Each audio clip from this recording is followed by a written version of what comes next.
que je me sens appartenir à un monde occidental qui vit pour beaucoup les mêmes menaces, qui a les mêmes espoirs. Quand vous regardez ce qui se passe dans nos facultés, quand vous regardez ce qui se passe à Sciences Po, vous vous apercevez que c'est la même chose presque exactement qui se passe à Harvard, à Columbia, dans les grandes universités britanniques. Donc on vit la même chose, on se pose les mêmes questions. À savoir, eux se demandent qu'est-ce qu'être américain aujourd'hui, la question de l'identité nationale.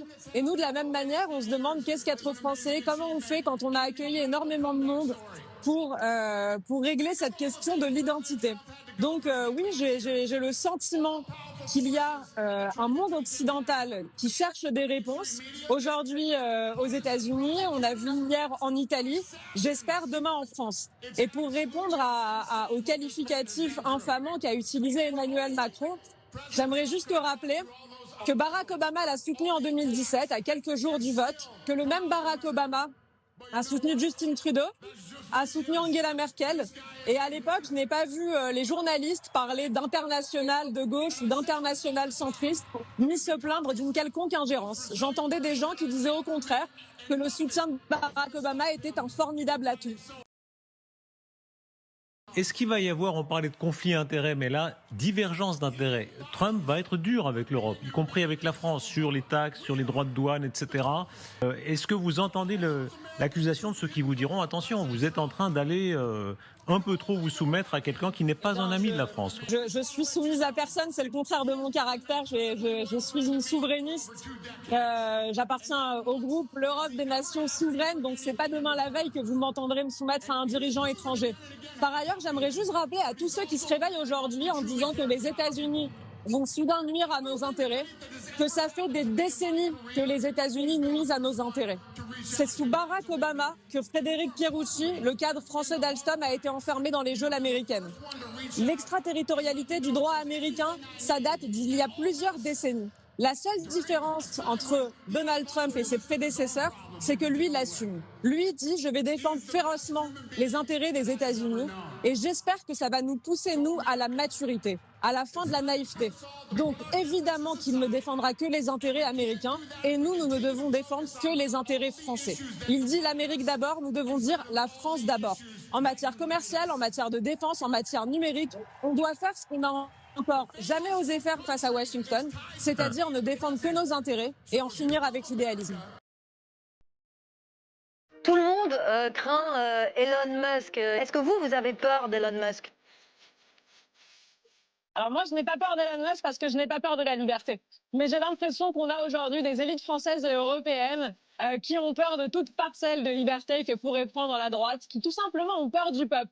Moi, quand j'entends le mot ingérence en parlant d'élection, ça me fait vraiment peur parce que j'ai le sentiment qu'on considère que le peuple est mineur, que ce serait une masse d'imbéciles qui verraient un tweet d'Elon Musk et qui soudain décideraient de pour qui voter, comme s'ils n'avaient pas la maturité de choisir tout seul leurs représentants. Moi, c'est quelque chose qui me fait peur quand j'entends Thierry Breton qui dit « on a annulé les élections en Roumanie, on annulera peut-être demain les élections en Allemagne ». Quand j'entends le même Thierry Breton qui parle pendant un mois d'ingérence américaine et on apprend avant-hier qu'il était en train en fait de négocier son pantouflage à la Bank of America. Ça, c'est plutôt les gens qui me font peur, mais pas la liberté, pas Twitter et pas Elon Musk.